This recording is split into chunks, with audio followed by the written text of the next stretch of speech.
Well, at this event, what we really are interested in is what role EPCs play in building renovation, which is a key point, I guess, for municipalities when talking about decarbonization of the housing stock. And we are living in crisis times where we heard the renovation rate increases. We have been talking to municipalities in the last couple of months, and the feedback we're getting is the original target rate for renovation, they say now it's impossible to reach, and without any further investment or without the upskilling, or how to formulate it. So getting skilled workforce in good amounts, who are well paid, who deliver in time. The material prices are skyrocketing. So the constellation actually for municipalities to reach, let's say, better energy performance certificates for their stocks the coming years is problematic, I would say. And still, there are several projects actually working on developing those EPCs. And when we talked about harmonization, this is one of the reasons this project exists as well, or actually to improve them. Before I ask my questions to the panel, I have a question here for our dear guests in the room in terms of EPCs. You're representing your municipalities here. I don't know how well informed you are in terms of the EPCs you're using, or how your consumer, I would say, or your citizens actually deal with them. Do you have any experience on that? And what is the current situation? What do you see in terms of making EPCs more people-centered? Is there any obstacle or barrier you see right now in terms of renovation and EPCs? And what are your strategies in terms of renovation? I'm giving 5 minutes. Should I give you 5 minutes and think about it, or just? I'll Yeah. jump in. So certainly in the UK, it's difficult to know to what extent the EPC is the first barrier to renovation, because when you don't have enough sort of financial support to sign up to measures anyway, it almost seems unfairly harsh on EPCs to blame them for actually stopping those refurbishments from happening. I think what you need to have to properly test the value and the success of EPCs in encouraging retrofit, you need to have very well-funded retrofit programs in place so that you can actually see if people are actually accessing that money in the way that you want them to, having been informed by the EPCs. I mean, in the case of the UK, we don't really have right now well-funded energy efficiency schemes. So even if somebody really absorbed, you could give them a perfect EPC, whatever that looks like, who knows, and they could absorb that information exactly the way you want them to do it, but then they don't have the means to go off and act on that information. So if you were looking at the retrofit rates in the UK, you might think EPCs are failing because retrofit has flattened out, but that's not necessarily the case. There's the mechanisms are not in place to actually support the capital cost of those energy efficiency recommendations in the first place. Thanks, David. I see a hand in the online room. Joshua, you also commented. You want to? Hi, yeah, it's kind of to join on from David's point there in regards to the EPC and retrofit. What we're using or finding in the UK is the use of the methodology that is underlying the EPC as the way to move forward retrofit, rather than the EPC itself. So within the UK, we use the RDSAP, the Reduced Data Standard Assessment Process. That methodology of collecting all the data is used to push forward retrofit, rather than the EPC. The EPC was almost left out of the process at the moment, of that. So I just wanted to highlight that as part of a point in the UK, and David's point as well, that EPC isn't, it's not like when you look at the stats for EPCs and retrofit stats, it's not the EPC having an impact, it's actually the methodology that's used underneath. And maybe that's what we should be discussing for retrofit. Sorry. That's it. Thank you. Thanks, Joshua. Actually, that's if our municipalities are still thinking, you have time until 3:30. But yeah. Actually, for us, it's not right now. It's not in our our field of work to handle with it. So it's what we do is to organize energy or not audits, but something like this to go on this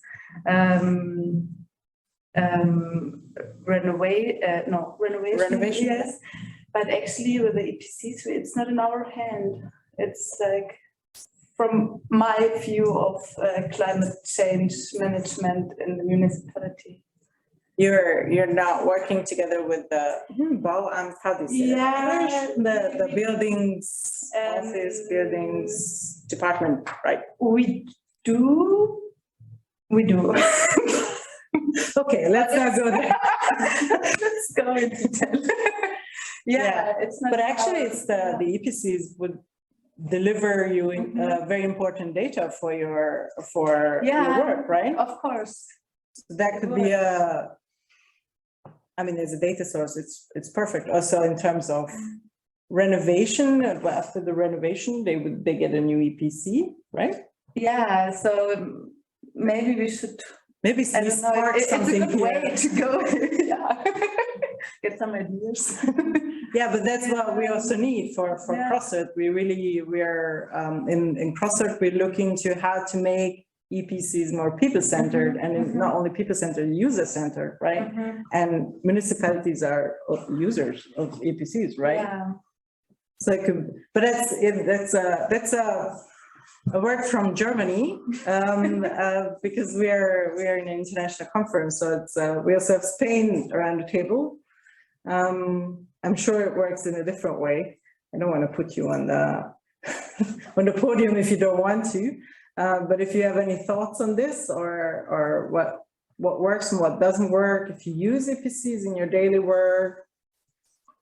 Well, in the climate change policies, we don't use it normally. Yes, it is a legal requirement when you buy a house and an engineering consultancy goes to your house and then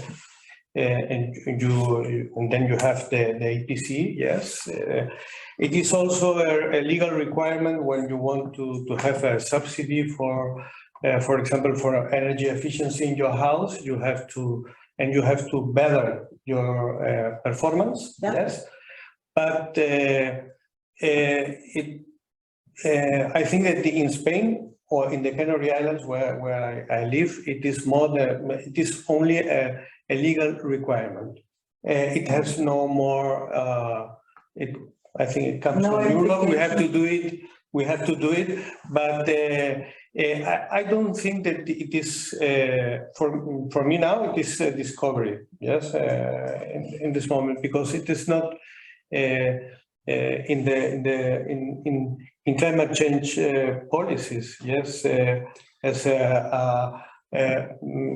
my opinion, I don't know if in Tenerife, because every island is different, but in Gran Canaria, I see it as a legal requirement only. I don't work for a municipality. I work for a cabildo, as a municipality entity. Yes. We are the Cabildo of Tenerife. There are 31 municipalities. We are the coordinator for the Covenant of Mayors, and we have an office to promote the renewables and to support the municipalities in the Covenant of Mayors. But one of our works is to advise to the population and the enterprises etc., about renewables, but also in energy and energy efficiency. And EPC is a matter more that we advise to the people. But people is very interested in renewables and not so much in this renovation and yeah. So I wanted to be here with you to learn some about this topic, to talk with our colleagues in the office of renewables and governmental measures to improve our advices. Yes. Only. So I hope you will go home and you say, oh, actually EPCs are the perfect tool for moving on with renovation strategy. Who knows? I mean, we're here tomorrow as well, so we can surely help you there. Yeah, in Galician region is similar like a Canary Island. I think that the politics is different in something. When the buildings have 50 years, we need to do some EPC or certificate about energy buildings.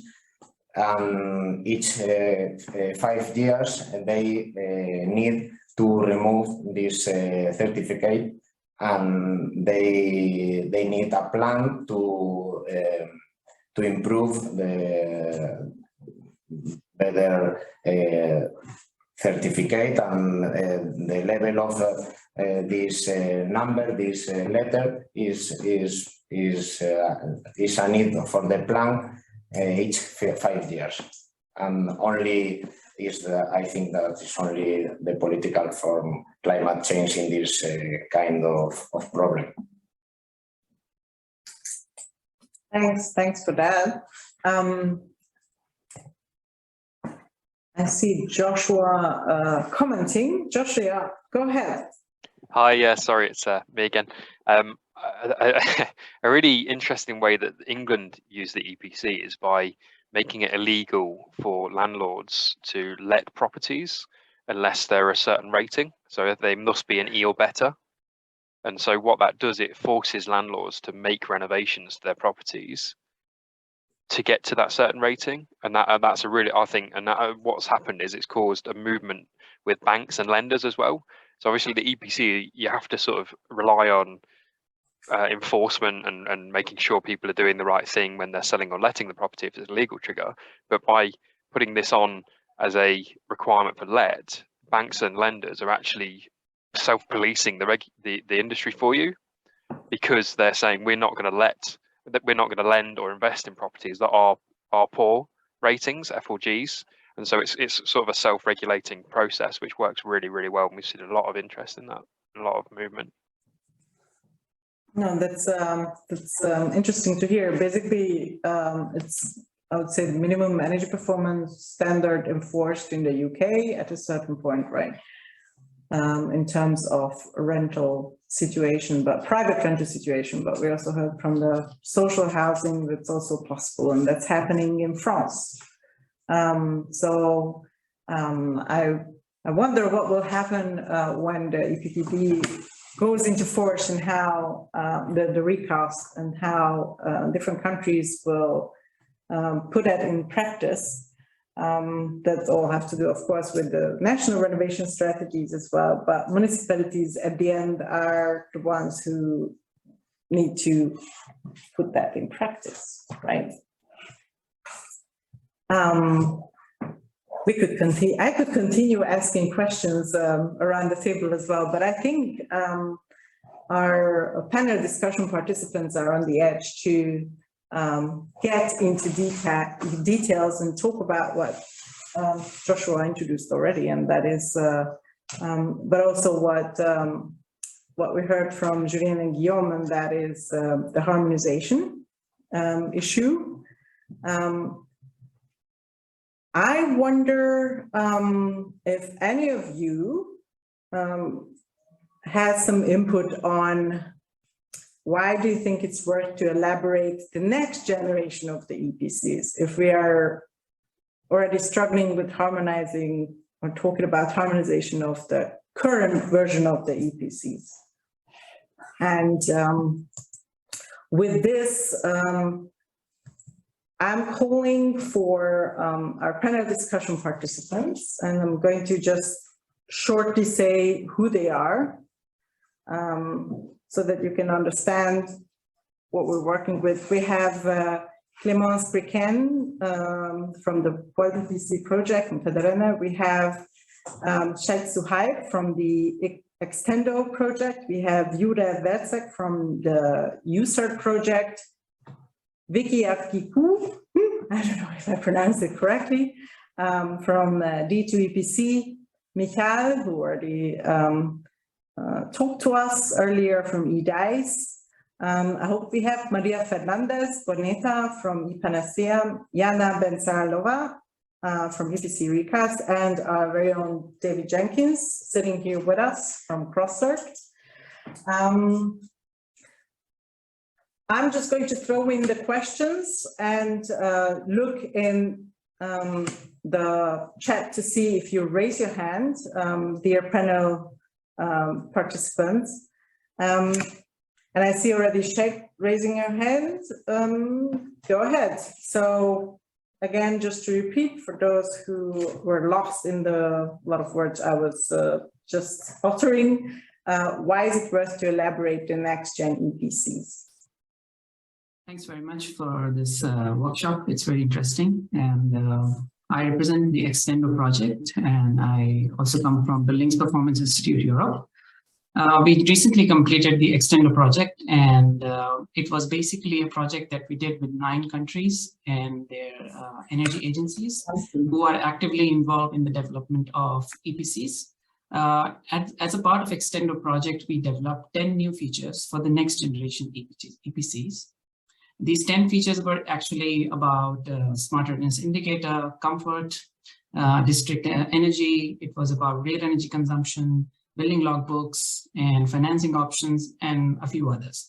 So just to answer your question that why do we see it's important to elaborate EPCs for next gen, we see that EPCs have been a very valuable source of information in the past, and the Commission has been always referring to them and that information in taking key policy decisions. So even though we have discussed that it is very important to see how they bring value for the end users, they're equally important for the policymakers to decide and implement policies based on the evidence that is on the ground. So I believe with the next generation design of EPCs that provide really key and actionable information to the EPCs, which is useful to the user and for the public authorities, is a key to look at them from both perspectives.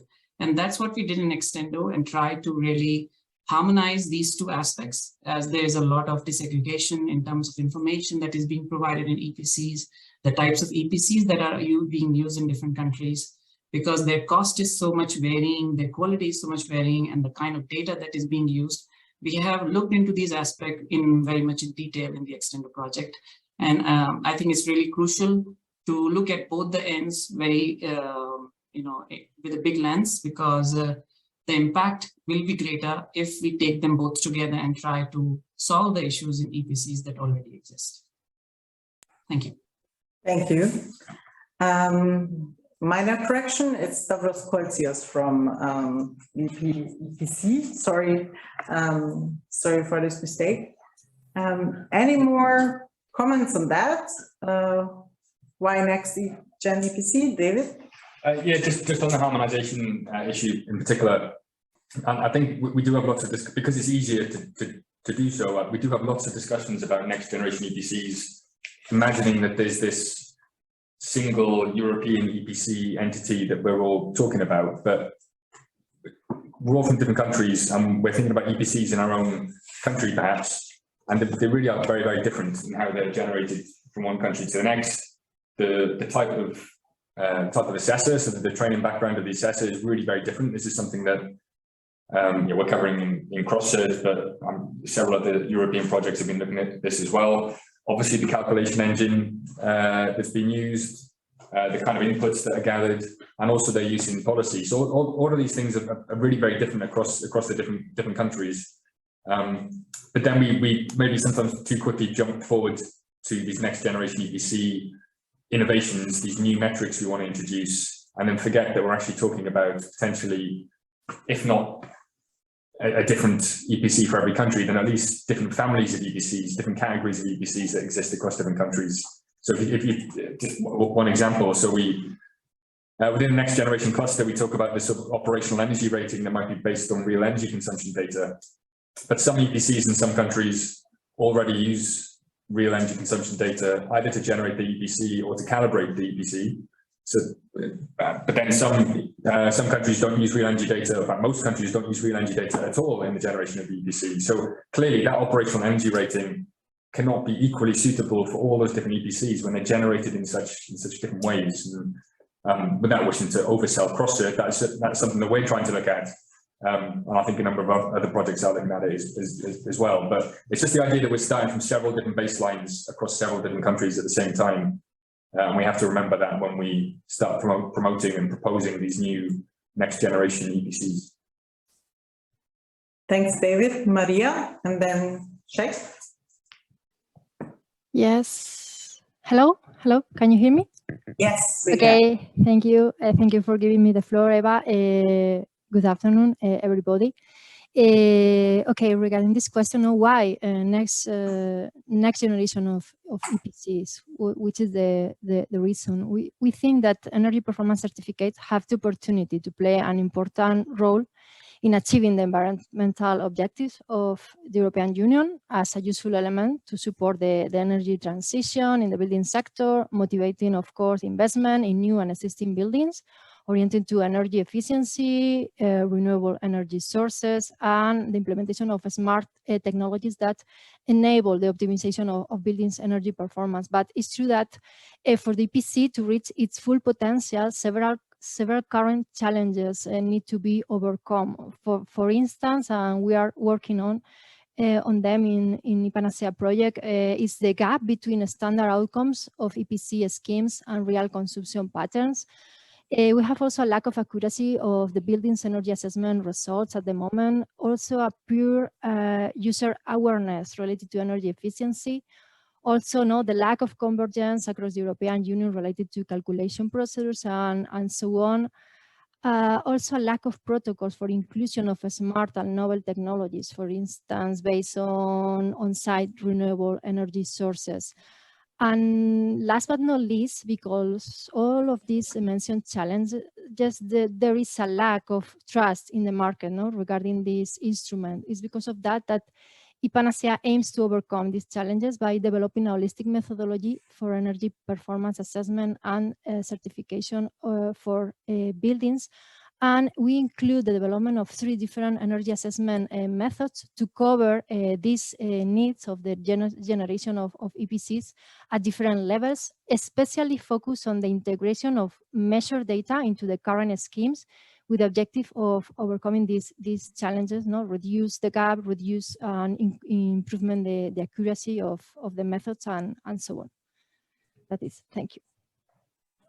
Thanks, Maria. So, Sheikh and Stavros.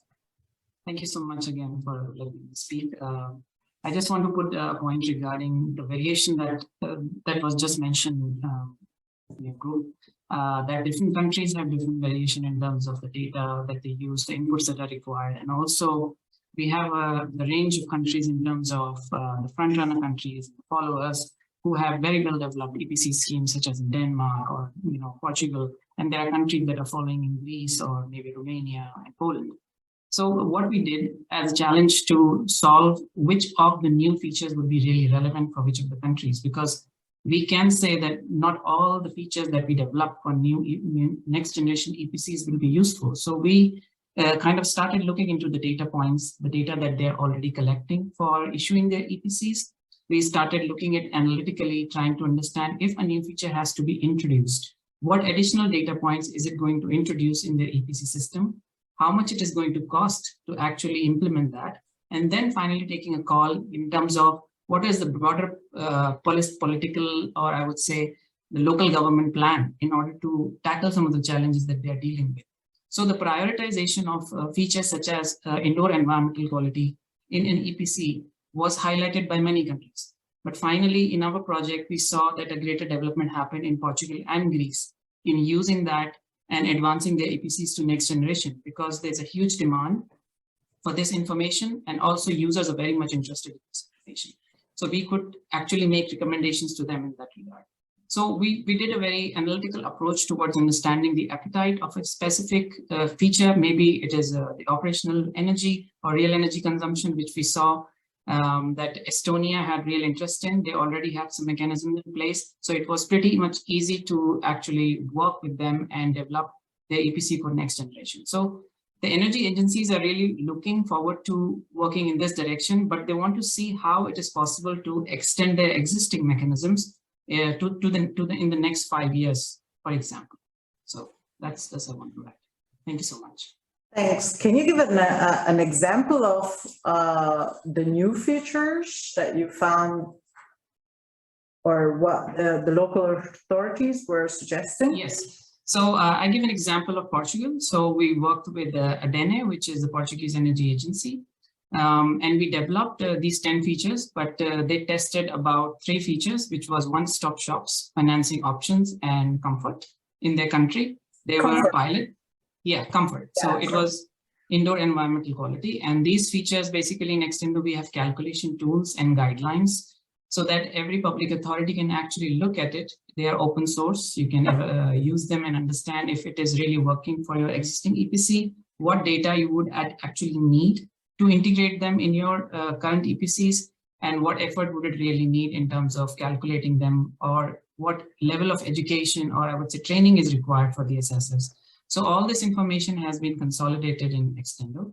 And in Portugal, we found that one-stop shops and comfort have been really been integrated very well into their new EPCs, which they're trying to develop as a part of their one-stop shops. Because in Portugal, EPCs have a real important value in accessing information on finance, the cost that would be needed for doing a particular renovation measure, providing connection to the end user via the EPCs into it's kind of back channel into the one-stop shops where they can find exact providers in their region for doing the renovation. So I would say Portuguese model has been quite successful in making EPCs a bearer of information for the end user, and also for the public authorities to speed up the process of renovation in the region. Thanks a lot. Thank you. Stavros, and then Michael. Thank you all for giving me this opportunity to present our aspect of next generation EPCs.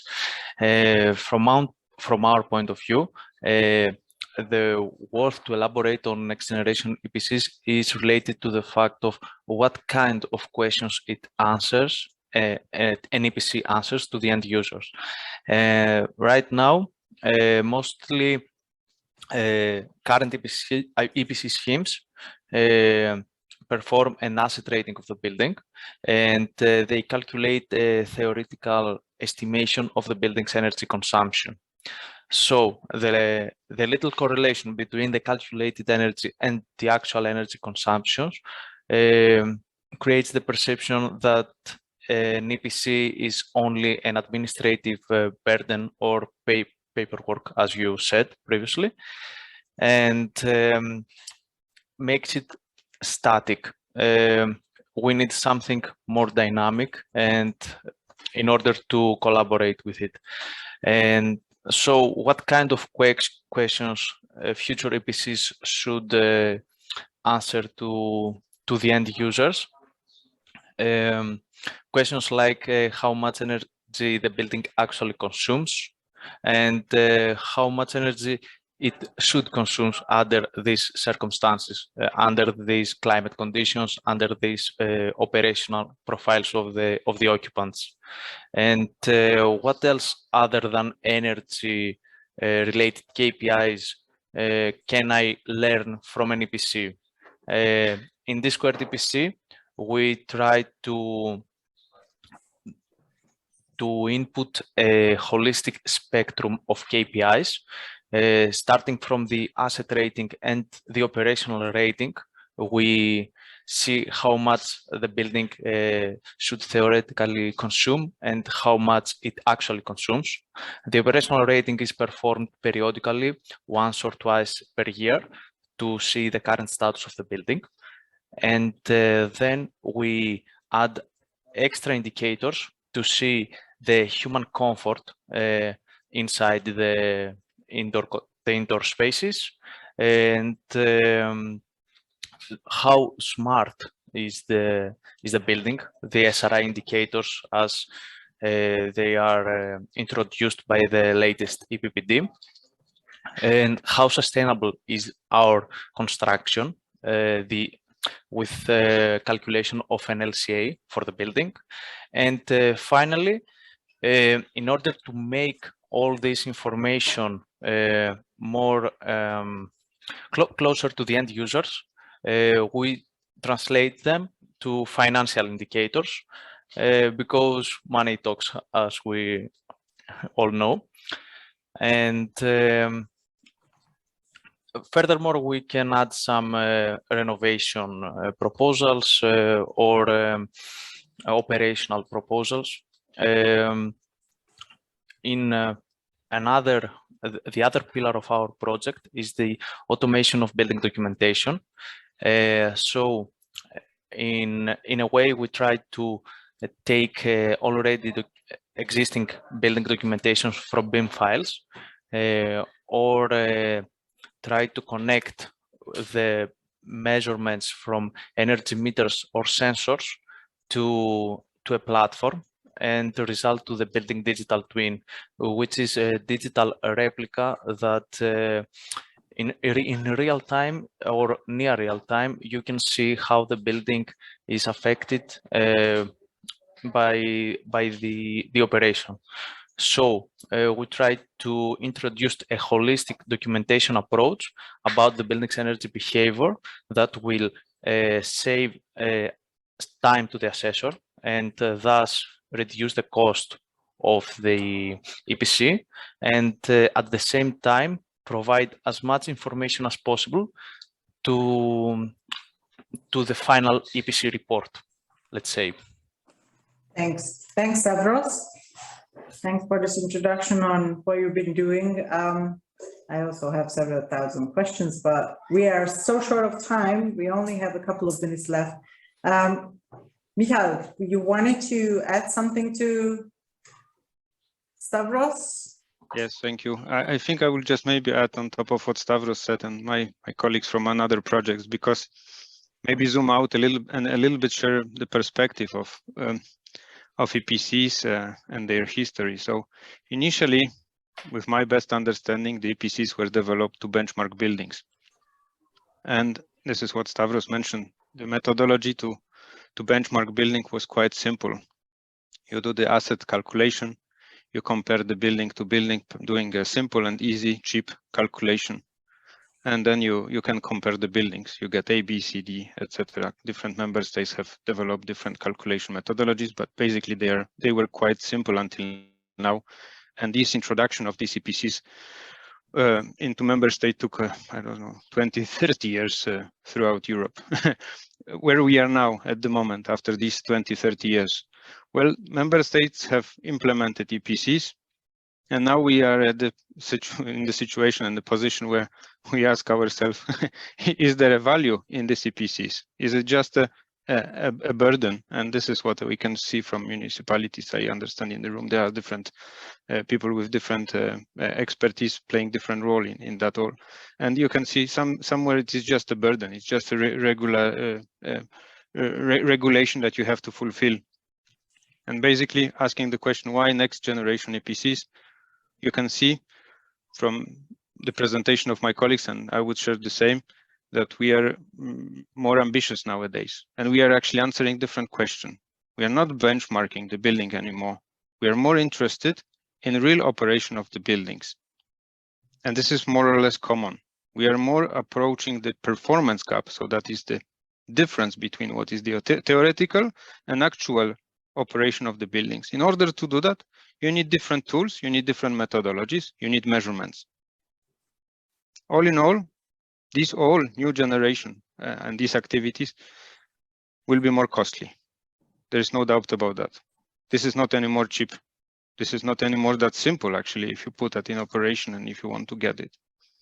So EPCs, as they are, probably the standard one, will stay there as they are, at least that's my vision, but we will have add-ons on top of that. Not necessarily they will be obligatory in the first stage, they might be voluntary in the initial stage, and they might be developed to different level in different countries, depending on, let's say, advancement, etc. But if you want to have something that gives you a reliable answer about the energy performance of the building, you need to be ready to pay more for this service. That is all from my side. Thank you. And I represent IDA's project. Thank you very much. Yeah, we only have a couple of minutes, and there's so many topics. I think what we are going to do is we are going to offer digital events, I think, in the coming years, where what we will do is try to tackle the different aspects of this. Just as a last point, because I think it's for the users of EPCs and for municipalities, it's also an interesting question, and that is the energy advisors who are assessing actually buildings and who place the building as an EPC. Their training is, as I understand, are quite different from country to country, or the content they are addressing is different. And my question is, how can we ensure that the training of the assessors who will issue the EPCs that may provide the data for municipalities to think about their renovation strategies is harmonized, so that the data that goes in the different databases of the different countries will also be comparable? I throw this question in there, and I'm looking at the screen, I only see a name. But whoever wishes to address this question, please go ahead.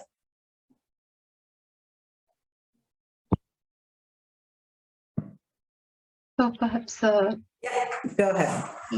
Jana speaking. So I'm representing EPC recast project that deal with development of tools for assessors, but also with EPC content and template and KPIs, and we strictly follow or recommend to use 10 standards for calculation of energy performance, because Commission paid for development of these standards, and they are available, and they have modular structure and are flexible enough so that they can be used in each member state. And we recommend that now, when we will be obliged to transpose new EPBD, we should follow this 10 standard, because then it is possible to share know-how between countries. It is possible to train experts on the same approach, and then these experts can also work around Europe. But what is now needed is software tool based on these 10 standards. So this is why in each country is different approach and different methods. So I would like just to react also on the discussion about the harmonization of scales and indicators, because there is a really huge difference between member states, so that even the scale is not comparable, because there are many classes, A1, A0, and so on. So really harmonization on based on 10 standards is recommended in EPC recast project. Besides other innovations that are needed for new generation, for example, as the comparison with meter energy, calibration of calculation, new indicators for indoor environment, but it was said by others, and also is proposing EPC recast project. So thank you.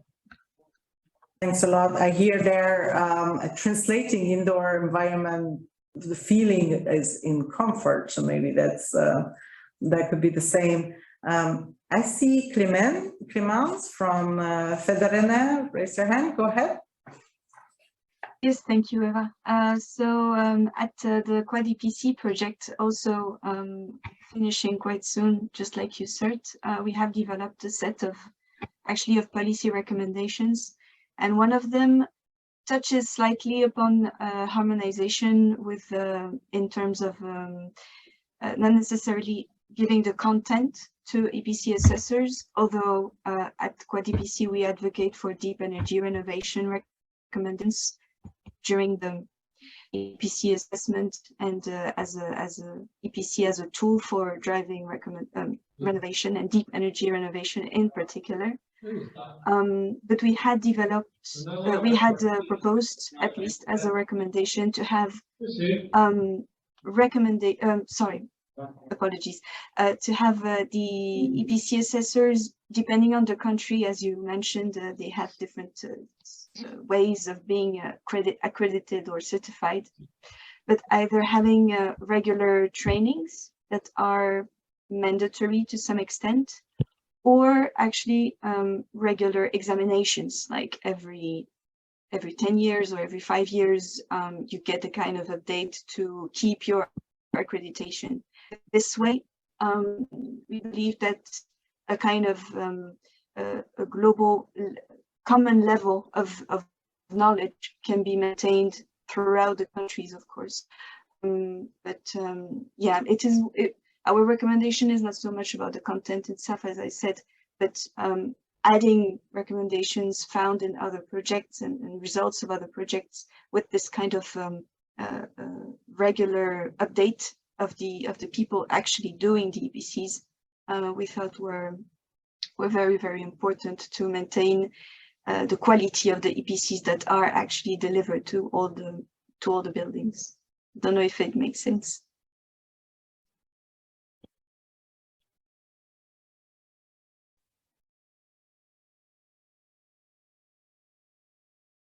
I pushed the button and the button remained off, actually. So thank you very much, Clemence. Yes, it made sense. It's very interesting to see what me personally first thinking of a very technical issue, EPC, spanning across actually from climate change management and mitigation, renovation strategies, building stock, even through training or professional training systems. What you're proposing essentially is going there, further education that would, with certification at the end as well, if we talk about certificates, why not? It's a very, very big topic, and I feel that there's a lot of possibilities and challenges also for municipalities when they have to deal with renovation at a certain point. And EPCs are actually could be a great tool to drive this change. David, you want to say? Sorry, yeah, go ahead. So I didn't want to stop you mid-flow, but it was just a very final point from to agree with what Mikhail was saying around EPCs are now being put forward for new things, so they're not what they used to be. They're not really EPCs anymore if we're going down certain directions. So then, at what point within our respective countries do we decide that we actually need new calculation approaches, new tools to generate those EPCs, because we're now doing something completely different? Also, to the question that was posed around assessors, at what point do we say we need different types of assessors to actually run those EPCs, because they're now substantially different? And if we have greater training requirements on our assessors, we're probably going to end up with fewer assessors, which might mean we have fewer buildings that can be assessed, which is obviously not the direction we want to go in. I mean, and that's one of the arguments for having EPCs as they were, or as they are, in that they're relatively simple. It's relatively, in most countries, it's relatively straightforward to train EPC assessors quite quickly to run those EPCs. So if the EPCs become something else, we end up with, yes, a higher literacy of building modeler, if you like, or building assessor, but we potentially end up with fewer assessors, and that doesn't help us meet some of our carbon targets and building targets. You just threw in much more questions than Sorry. I thought we would finish with. Open question. Yeah, we're opening the floor for 2 years of interesting discussions, actually. Very much looking forward to. And I lost, of course, the line of thoughts, but never mind, because this is going to continue. Thank you very much for staying with us. I know there may be a lot of questions on the ground as well from your side. We're going to keep in touch. We're going to share the presentations, and we're going to share the recordings as well, so that this discussion can continue. I know some of the projects will finish soon, but your results are very valuable, and you yourself hopefully don't go anywhere, so we can still keep in touch and touch base if we want to talk about this huge topic of harmonization in the EU. Thank you very much for being with us. Thank you in the room for your attention, for your thoughts, and I hope there's something valuable you can take with you and battle this climate change thing on the level of the municipalities and on personal level, of course, as well, because we all have a word in that. Thank you very much for staying with us, and good afternoon. Thank you. Bye-bye. Good afternoon. Thank you. Goodbye. Thank you, Eva. Thank you, Crossart. Bye-bye.